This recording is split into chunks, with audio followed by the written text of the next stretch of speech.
لله نحمده ونستعينه ونستغفره ونؤمن به ونتوكل عليه ونعوذ بالله من شرور أنفسنا ومن سيئات أعمالنا من يهده الله فلا مضل له ومن يضلل فلا هادي له ونشهد أن لا إله إلا الله وحده لا شريك له ونشهد أن سيدنا ومولانا محمدا عبده ورسوله أما بعد فقد قال الله تبارك وتعالى في القرآن المجيد والفرقان الحميد أعوذ بالله من الشيطان الرجيم بسم الله الرحمن الرحيم ظهر الفساد في البر والبحر بما كسبت أيدي الناس ليذيقهم بعض الذي عملوا لعلهم يرجعون صدق الله العظيم. معزز و مکرم طلبہ کرام اور عزیز نوجوانان کرام، اللہ تبارک و تعالی نے ہمیں جو دین اور جو طریقہ دیا ہے اس میں ایک چیز یہ ہے کہ ہمیں اللہ رب العزت کے سامنے سجدہ ریز ہونا ہے، اور اللہ رب العزت نے اس کے لیے عبادت گاہ ہمیں عطا فرمائی مساجد کی شکل میں۔ ہم اللہ تبارک و تعالیٰ کی عبادت کے لیے اگر کوئی جگہ منتخب کرتے ہیں تو وہ یہ مساجد ہے، یہ اللہ تبارک و تعالیٰ کے متبرک گھروں میں سے ہے، معزز مقامات میں سے ہے۔ اللہ رب العزت نے اس روئے زمین پر سب سے پہلے اپنی کوئی عبادت گاہ اور اپنا معزز گھر جو تعمیر کروایا ہے وہ ہے خانہ کعبہ۔ اس سلسلے میں روایت میں ہے کہ سب سے پہلے حضرت جبرائیل علیہ السلام نے خانہ کعبہ کی تعمیر کی، اس کے بعد پھر حضرت آدم علیہ السلام کے زمانے میں بھی خانہ کعبہ موجود تھا، اور پھر بعد میں حضرت نوح علیہ السلام کے زمانے میں جب بہت بڑا طوفان آیا، عذاب آیا اللہ رب العزت کی جانب سے، وہ عذاب زمین سے بھی پانی اس میں نکل رہا تھا اور آسمان سے بھی پانی برس رہا تھا، تو اس عذاب سے حفاظت کے طور پر اللہ رب العزت نے خانہ کعبہ کو اٹھا لیا۔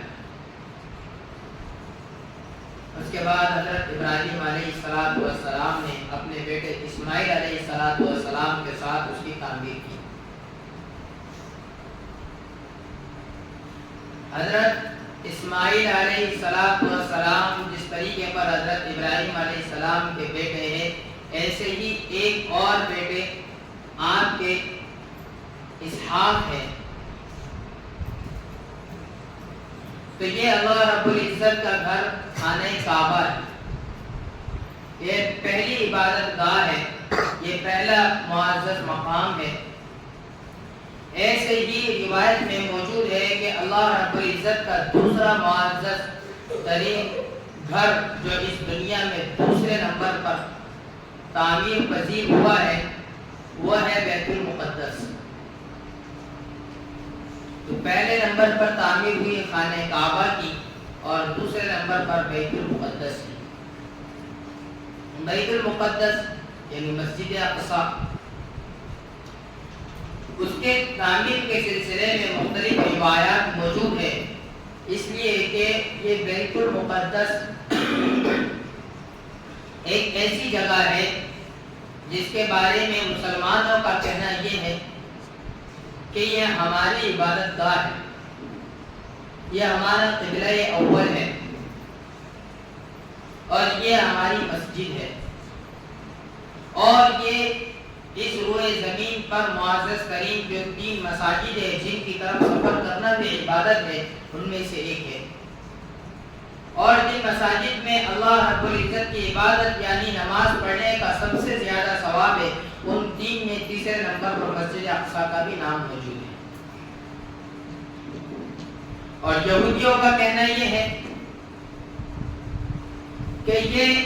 ہیکل سلیمانی کی جگہ پر تعمیر کی گئی مسجد ہے، اس لیے یہ پہلے ہماری ہے۔ اسی طریقے پر عیسائیوں کا کہنا یہ ہے کہ حضرت مریم علیہ السلام نے اپنی عبادت کے لیے یہاں پر ایک کلیسا تعمیر کروایا تھا، تو یہ ہماری عبادت گاہ ہے۔ تو گویا تینوں مذاہب کے لوگ اس کو اپنا مرجع مانتے ہیں، اپنے اپنے موقف کے حساب سے، اپنے اپنے موقف کے اعتبار سے مسجد اقصی کے اوپر نظریں جمائے ہوئے ہیں۔ جبکہ روایت میں یہ بھی موجود ہے کہ حضرت داؤد علیہ السلام نے اپنے زمانہ نبوت میں عبادت کرنے کے لیے ایک جگہ مقرر کی تھی اور وہاں ایک عبادت خانہ بنایا تھا، وہی مسجد اقصی ہے۔ بعد میں آپ کے بیٹے حضرت سلیمان علیہ السلام نے جناتوں کے ذریعے سے اس کی مکمل تعمیر کروائی تھی۔ اور ہمارے پاس اس کے پہلے سے موجود ہونے کے لیے بہت بڑی دلیل یہ موجود ہے کہ اللہ رب العزت نے قرآن کریم میں جہاں پر معراج کا واقعہ بیان فرمایا ہے، وہاں اس مسجد کا تذکرہ کیا ہے۔ سبحان الذی اسری بعبدہ لیلا من المسجد الحرام الی المسجد الاقصی، کہ اللہ رب العزت نے اپنے پاک بندے حضرت محمد عربی صلی اللہ علیہ وسلم کو راتوں رات مسجد حرام سے مسجد اقصی تک کا سفر کروایا۔ اور اس معراج کا واقعہ احادیث میں موجود ہے، اس نے اندر فرمایا کہ تمام انبیاء کرام علیہ السلام کی اللہ کے نبی علیہ السلام نے امامت مسجد اقصی میں کروائی۔ تو اس سے یہ بات یقینی طور پر ثابت ہو چکی ہے کہ مسجد اقصی بہت ہی پہلے سے وہاں پر موجود ہے۔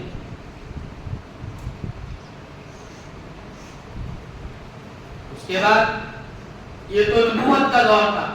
حضرت عمر فاروق رضی اللہ تعالی عنہ نے اپنے دور خلافت میں جب بیت المقدس کو فتح کیا، اس کو غیروں کے قبضے سے چھڑایا، یہودیوں کے قبضے سے چھڑایا، تو وہاں پر جس جگہ پہ اللہ کے نبی علیہ السلام کا براق باندھا گیا تھا اور جہاں سے آپ علیہ السلام کا سفر معراج شروع ہوا تھا، آسمان کی طرف سیر شروع ہوئی تھی، اس جگہ پر حضرت عمر فاروق رضی اللہ تعالیٰ عنہ نے ایک مسجد تعمیر کروائی، اسے بھی بیت المقدس لوگ کہتے ہیں اور اسے بھی مسجد اقصی کہتے ہیں۔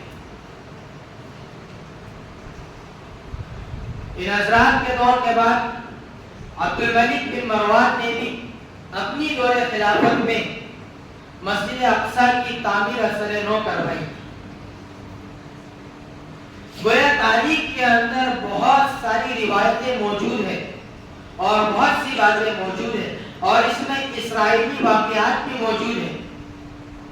اس لیے کہ یہ ایک ایسی جگہ ہے کہ جس کے اوپر 3 مذاہب کے لوگ لڑ رہے ہیں، تو ہر ایک اپنے اپنے اعتبار سے اس کی تاریخ لکھ رہا ہے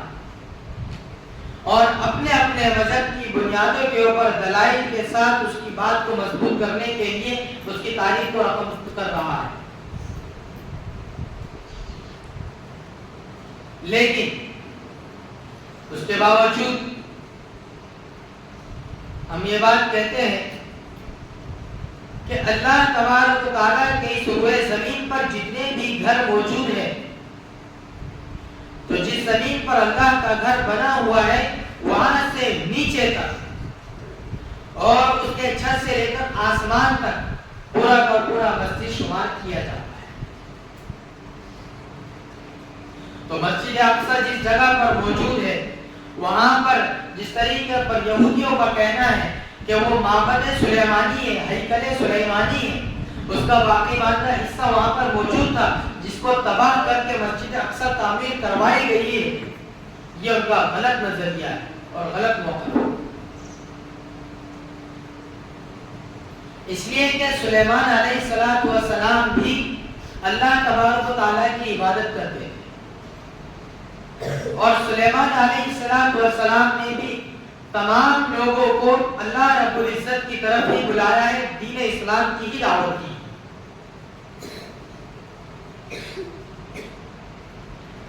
تو پھر اب ہمیں اس سلسلے میں کیا راہ ملنا چاہیے، کیا رہنمائی اختیار کرنا چاہیے؟ تو ہمارے لیے سب سے زیادہ اگر کوئی چیز ابھی کرنے کے لائق بچی ہے تو وہ ہے گناہ چھوڑنے کا عزم کرنا۔ ہم رات و دن خلوت اور جلوت میں گناہوں سے اتنے زیادہ لطف اندوز ہو رہے ہیں کہ ہم گناہ کو گناہ ہی نہیں سمجھ رہے۔ تو ہمارے گناہوں کی نحوست کی وجہ سے ہماری عبادت گاہوں کو نشانہ بنایا جا رہا ہے۔ اگر ہم اللہ رب العزت کے سامنے راز و نیاز مندی کا اظہار کریں اور گناہوں کو بالکل چھوڑ دیں تو پھر اللہ رب العزت کی رحمت ہماری طرف متوجہ ہوگی اور انشاءاللہ پھر باطل پیٹ پھیر کر بھاگے گا، لیکن ہم اس طریقے پر کر ہی نہیں رہے۔ ہم تو اپنی عیاشیوں کے اندر ملوث ہو چکے ہیں۔ جہاں تک مسئلہ یروشلم کا ہے، یعنی مسجد اقصی کا ہے، تو دیکھیے وہ اللہ رب العزت کا گھر ہے۔ ہم سے جتنا ہو سکے اس کی حفاظت کے لیے آگے بڑھنا ہے۔ وہاں پر ہمارے جو بھائی موجود ہیں فلسطینی مسلمان، وہ اپنی ایڑی چوٹی کا جوڑ لگا کر اپنے آپ کو، اپنی اولادوں کو، اپنے بیوی بچوں کو قربان کر کے مسجد اقصی کی حفاظت میں لگے ہوئے۔ لیکن کتاب الفتن کی روایات میں موجود ہے کہ قرب قیامت مسجد اقصی پر یہودیوں کا قبضہ ہو جائے گا، اور پھر جب حضرت مہدی کا ظہور ہوگا اس وقت مسجد اقصی کو دوبارہ سے مسلمانوں کے قبضے میں لیا جائے گا۔ اس وقت مہدی کی حکومت میں اور ان کی سربراہی کے اندر مسجد اقصی کے اندر مسلمانوں کو دوبارہ نماز پڑھنے کو نصیب ہوگا۔ اس وقت غیروں کے قبضے سے اس کو چھڑایا جائے گا۔ تو آج یہودی جو اپنی پوری طاقت لگا کر مسلمانوں کو تباہ کرنے کے دہانے پر لگے ہوئے، مسلمانوں کو تباہ کر رہے ہیں، اس کے لیے ہم ان کے مقابلے کے لیے ابھی جو کمزور ہو چکے ہیں، اس کی ایک وجہ یہ ہے کہ ہمارے درمیان میں اتحاد ختم ہو چکا ہے، ہمارے درمیان کی بھائی چارگی ختم ہو چکی ہے، اور فرقہ پرستی نے ہمارے درمیان میں جنم لے لیا ہے۔ تو ہمیں اپنے درمیان کی ساری خرابیاں ختم کر کے اور اپنے گناہوں سے توبہ کر کے ایک ہو کر ہمیں اپنی ساری مساجد کی حفاظت کرنا ہے، اور مسجد اقصی کی ہم یہاں سے کس طریقے پر حفاظت کر سکتے ہیں، اس کے لیے کچھ کام ہمارے علماء کرام نے بتلائے ہیں۔ ایک تو یہ ہے کہ روزانہ فجر کی نماز کے بعد 3 مرتبہ سورہ مزمل پڑھیں۔ مولانا سجاد صاحب نعمانی نے فرمایا ہے کہ 3 مرتبہ سورہ مزمل روزانہ فجر کی نماز کے بعد پڑھیں۔ اس کے علاوہ ہندوستان بھر میں عوام اور خواص روزانہ آیت کریمہ پڑھ رہی ہے اور مساجد کے اندر اس سلسلے میں دعائیں ہو رہی ہیں۔ اسی کے ساتھ ساتھ قنوت نازلہ کا اہتمام، یعنی فجر کی نماز کے اندر قنوت نازلہ پڑھنا ہے اور ان یہودیوں کے حق میں بد دعائیں کرنی ہے۔ اسی کے ساتھ ساتھ ان کے آگے بڑھنے کے لیے ان کی جو مصنوعات ہیں اس کو ہمیں بائیکاٹ کرنا ہے۔ ان کی جو چیزیں مارکیٹ میں بکتی ہیں ان تمام چیزوں کا بائیکاٹ کر کے اور ان کے حق میں بد دعا کر کے اور اپنے آپ کو عبادت گزار بندوں میں شامل کر کے اور گناہوں سے توبہ کر کے اور اپنے درمیان میں اتحاد کو پیدا کر کے ہم مسجد اقصی کی عبادت کر سکتے ہیں۔ تو آئیے عہد کریں، عزم کریں کہ انشاءاللہ تعالی ہم ان تمام باتوں پر عمل کریں گے۔ اللہ تبارک و تعالی تمام کو عمل کرنے کی توفیق عطا فرمائے۔ آمین۔ وآخر دعوانا الحمدللہ رب العالمین۔